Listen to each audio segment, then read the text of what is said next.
Hey guys, welcome back. I hope you are having an amazing day. Let's get right into the stories. The first one is a pro-revenge story. Let me start by saying this isn't my own story. It's about someone close to me, and I'll leave out a lot of specific details because some info isn't mine to share. The lead up to the revenge was that this person had a terrible boss. She worked in HR and handled payroll at what was basically a nursing home, though they didn't call it that officially. The company had this good old boys club mentality, with all the top managers being older men who did less work but got paid more than almost everyone else. There were constant complaints from women about being mistreated, and many got fired for ridiculous reasons, while their male co-workers got raises. That alone was bad enough, but it's not what sparked the need for revenge. What really set things off was when the company fired my friend's manager, a woman, because she took a week off after breaking her leg badly. The HR department was already understaffed, so my friend had to take on this manager's responsibilities without any pay increase. She requested a raise multiple times, but got denied every time.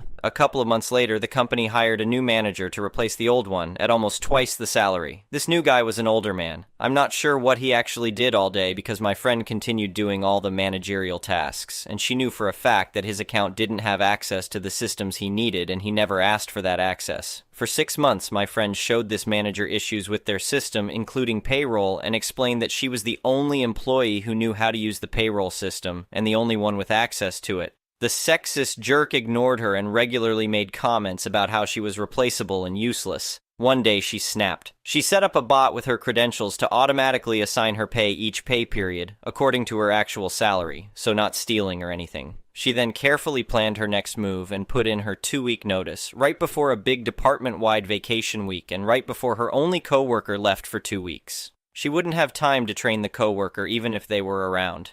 The manager still dismissed her, thinking he could just hire someone who knew what they were doing. Little did he know, she had tweaked the payroll software over time.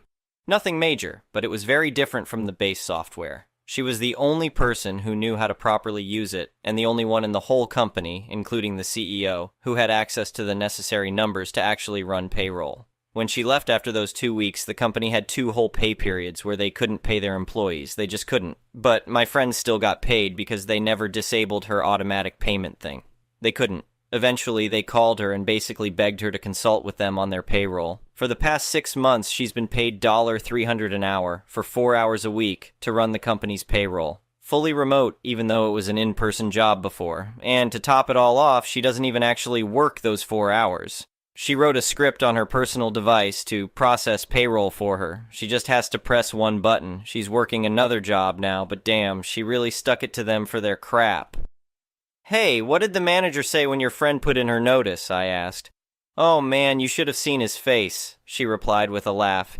"He got all red and flustered and was like, 'You can't just leave us like this, we need you.' But my friend just smiled and said, 'Maybe you should have listened when I told you I was the only one who could run payroll properly.' That sexist pig had it coming." The next one is an entitled people story. I've lived in my quiet suburban neighborhood for over 10 years now. It's one of those charming places with big trees, neat lawns, and friendly folks who always wave hello. At least it used to be that way until Karen moved in a few months back. Karen is the epitome of an entitled, obnoxious neighbor who thinks she owns the whole block. Ever since she arrived, she's been nothing but a menace to our once peaceful community. It started off slowly at first. She would leave trash cans out days after pickup or let her dog run loose, pooping on everyone's lawns. Annoying stuff, but nothing too crazy. We figured she was just clueless and needed some time to adjust. Oh, how wrong we were. After a few weeks, Karen really started flexing her entitlement muscles. She began calling the cops on neighbors for the most ridiculous reasons. My next-door neighbor, a high school teacher, was reported for suspicious behavior when he was simply grading papers late one night. Another neighbor got the cops called because their kids were playing basketball too loudly in their own driveway on a Saturday afternoon. Karen even tried to get an elderly widow's house condemned by claiming it was a hazard. The only hazard was Karen's vicious lies. The poor widow had lived there over 40 years with no issues, but Karen wanted her gone for no reason other than her own twisted power trip. At our quaint little neighborhood park, Karen was a whole other beast. She bullied anyone who came near her spot by the pond, claiming she had some rare skin condition aggravated by sunlight. One time, a mom with 3 young kids politely asked if they could sit nearby since the park was full. Karen went ballistic, screaming at them to move, despite the fact no one was even close to her spot. The poor mom hurried away in tears with her terrified toddlers. The final straw was the neighborhood yard sale. An annual tradition, it was a chance for everyone to clear out clutter and have a good time mingling. Well, leave it to Karen to ruin the fun for all. She tried charging people to walk on the sidewalk by her house, claiming she owned it. Then she went around snooping in sale items at other houses, scolding people for disturbing the peace by attracting so many cars. By the end of the day, she had terrorized half a dozen families and tried bossing around anyone in sight, even barricading the exit at one point to keep people from leaving.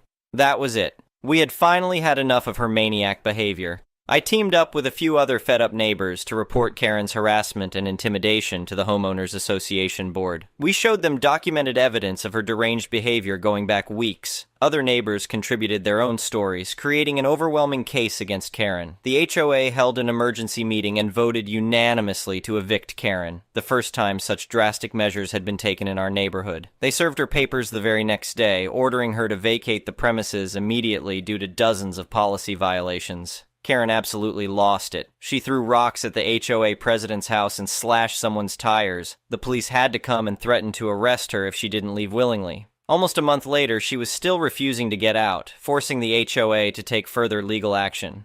Finally, after many court dates and harassment from both sides, Karen was forcibly removed from the neighborhood. As a final blow, the judge banned her from ever returning. Not that any of us would want her back anyway. These days, an aura of peace has returned to our community now that the entitled terror Karen is gone. No more frivolous police calls or bullying neighbors. Just good old-fashioned suburban living with a little justice on the side. The next one is a petty revenge story. So this is kind of a twofold story of petty revenge. So my grandma used to work with this lady. I'll call her Janice. One day, Janice comes into work and tells my grandma that she discovered her husband had been cheating on her. She felt the punishment should fit the crime. If he wants to think with his member, he's going to pay with his member. Not sure if post will get taken down if I use the right word for it, sorry. While he's sleeping naked one day, she sneaks in with a bottle of super glue and glues that same appendage to his lower stomach. I can't imagine what he thought and experienced when he woke up. Janice ended making up with her husband, and they've been together 20+ years at this point. To my knowledge, she never told anyone else in her or his family that this happened or about the infidelity. They kept it quiet to maintain the image of a healthy marriage. However, my grandma still knew. She eventually ended up leaving that job, and she and Janice kind of lost touch. Nothing happened between them, just natural moving away process.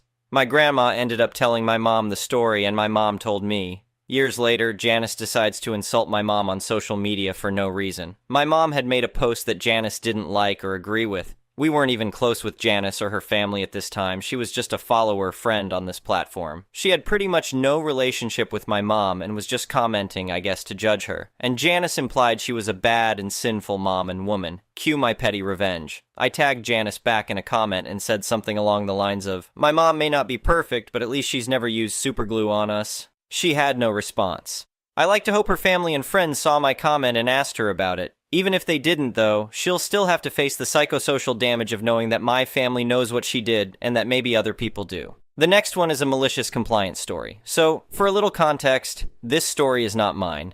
This happened to my father in the 80s and the 90s, but I will write in the first person because English is hard. In the 80s, I lost everything I could. I dropped out of college, my father died of a heart attack, and my mother was somewhere in the wind. I wasn't worth the air I was breathing. As a last effort, I saved up some money to move to a different state so that I could start fresh. I chose Montana to be my new home. Because I didn't have a college degree, I knew I could only make a living with my hands and not my head. After a bit of looking around, I found work on a ranch. The owner of the ranch, let's call him Jack, took me under his wing. He taught me how to ride a horse, how to herd, how to do cutting, roping, and many other useful skills on a ranch. My goal was to have enough money for a deposit so I could buy a house or at least some land. After about 3 years, I had the money, but I loved the ranch and the folks so much that I chose to stay longer. In the spring of '88, I finally made the decision to quit. I was fully honest with Jack about what my intentions were. I told him that I wanted to buy some land to have a ranch of my own and potentially get married and start a family. Being the absolute champ, Jack offered me some contacts of people who were selling land. After some time, I chose a piece of land near Jack's ranch. I got a loan, bought the land, and in the summer I started building my house. By winter, the house was done, and it was planned that in the spring, I'll build a barn and some fences, corrals among others. In the spring, it was back to work, and before summer started, I had nothing to do. I had a lot of time on my hands while I was waiting for all the paperwork to be done. And I wasn't going to spend 2 weeks sitting on my porch doing nothing when Jack promised me that if I would ever need it, he would give me a job. Now, I didn't need a job because of money, but I just didn't have anything to do. So, I went to my good old friend Jack if he needed some help. He said that he could use me to guide people on the tours he was offering. His ranch is not only in the cattle business, he also offers tours of the pristine nature on his property. I happily accepted the job despite me not liking people, but still, it was better than just sitting on my front porch and doing nothing. The first few days went without a problem, but then a wild Karen appeared to brighten up the day. I was just returning from a tour when I saw this Karen in the middle of the field yelling at this girl, who was also a guide. I didn't know the girl, but in my books, whoever makes a girl cry is an a-hole. I came over to them, and in the most passive-aggressive voice I can, I say, "Good day, what seems to be the problem?" And the Karen's wrath was now aimed at me, and she yelled back, "This B***itch has no respect for the desires of the customer. Give me a manager now." Now, I didn't expect such strong wording, but I kept my cool despite my hot-headedness, and I came up to the girl, who's now sobbing because this Karen was mouthing off to her pretty good, and I say to her, "Leave her to me. I'll take care of her. You go take a break and tell Jack that I'll be with this piece of work." She gives me a grateful smile and a nod and rides away. I go to the Karen and I say to her, "Ma'am, I can't get you the manager as he's busy right now, but if you want, I can be your guide in her stead for the remainder of the tour." She replies very politely by saying, "Sure, I think even the trees will be better than that B***teach." Every part of my hot-headed self wants me to pretty much bury this woman right then and there, but I keep my cool and we head off on the tour. And within the first minute, what a piece of work she truly is. She behaves like she knows best and everyone is lesser than her and everything should be given to her. When we are about to turn around and go back, I give her a choice. We could either go the official route, or we could return by the unofficial route, which is shorter, but there were bear sightings reported in the past few days.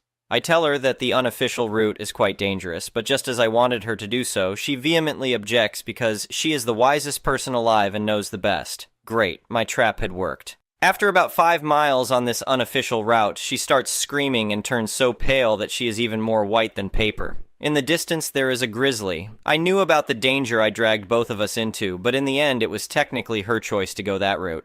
I tell her to make herself as big and loud as she can. I follow suit, but the bear keeps getting closer. It keeps growling at us. With every growl, Karen was getting ever more pale. After it gets way too dangerous, I shoot a round out of my rifle, and the bear gets scared and runs away into the woods. The entire ride back, she keeps yelling at me that I put her intentionally in so much danger. And yes, I'll admit, it was quite reckless taking a visitor into a part of the woods where there were bear sightings reported, but technically she made the decision to go that route. I stay silent the entire ride because I can't keep a straight face. I was laughing maniacally in my head, and I knew that if I looked at her I would start laughing out loud. When we returned, she was shaking violently and was pale as ever. After I tied up her horse, she demanded that I get her the manager, and I gladly point her to the little building in the distance, and she storms off. She starts yelling at Jack, and I can see that Jack is trying his hardest not to break out laughing. I could hear that she was demanding that I be fired, but the neat part was I wasn't an employee of Jack's. I was doing it as a favor for a friend, and thus, I couldn't be fired. After the Karen's tirade ends, Jack comes to me laughing like a kid and he asks me, "How did you even come up with that, OP?"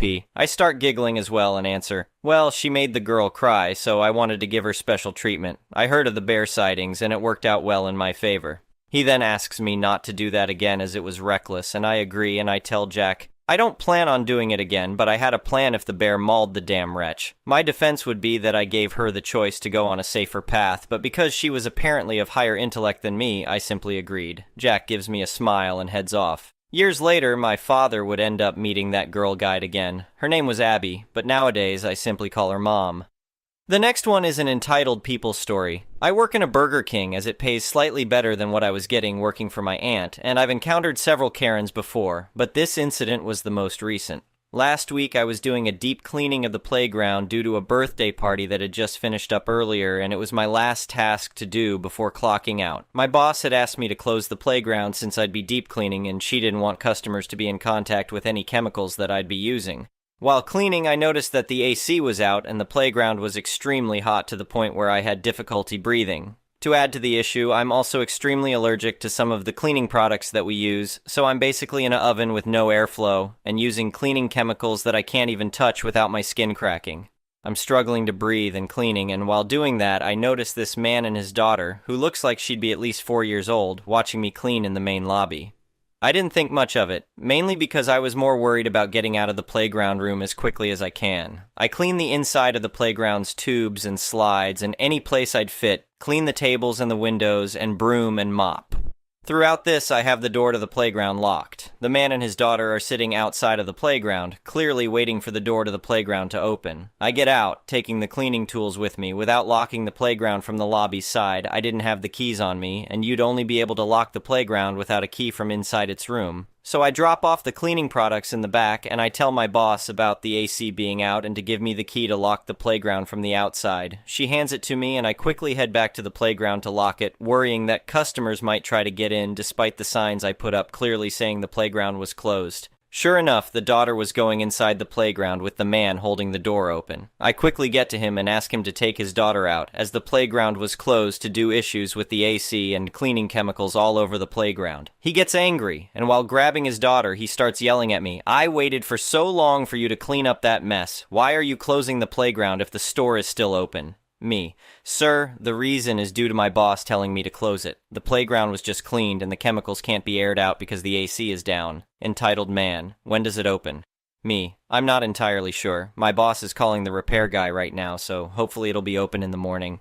When I told him that, I'm guessing he didn't understand what I said, or he was just too angry to fully listen, but he then said, "Why is the playground only open in the mornings? What kids are going to be here in the playground if they'd be in school?"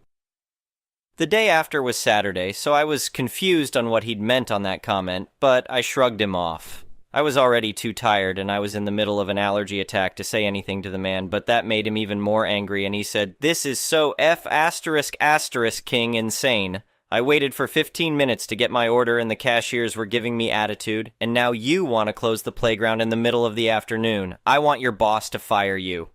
He then rushes out, pulling his crying daughter behind him, and leaves. I thought that was the end of it, and I'd finally be able to go home to recover from my allergy attack, but not long after the male Karen left, my boss is on the phone with him. I was grabbing my things from the closet where all the employees put their bags, and I can clearly hear him screaming about how can the playground be closed in the afternoon. My boss is trying to calm him down by saying, "Boss, yes sir, I understand your frustration. However, for the safety of your daughter and other customers, I asked my employee to close it." Entitled man: "She gave me attitude. I waited so long for her to finish cleaning, and now my daughter is crying because she couldn't get in." Boss: "And I do apologize for closing the playground, but there were signs in front saying that the playground was closed for cleaning and the AC is out. Your daughter could have suffered from heat exhaustion."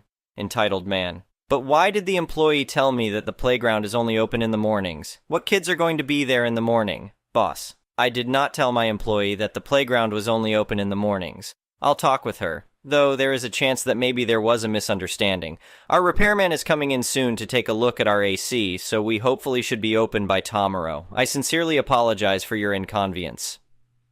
The entitled man calmed down after that, and after a few more apologies, their call ended. My boss asked me why did I tell the man about the playground being open in the mornings, but when I explained what had happened and what I said, she later understood that it was a misunderstanding. After that, I was free to go home. I haven't seen that male Karen, but I did see his daughter yesterday with an old lady after school let out for the summer, so I'm gonna assume that's her grandma. She looked pretty happy, though I feel bad about what happened with her dad. Thank you for watching. I would really appreciate it if you could like the video and subscribe to our channel if you haven't already.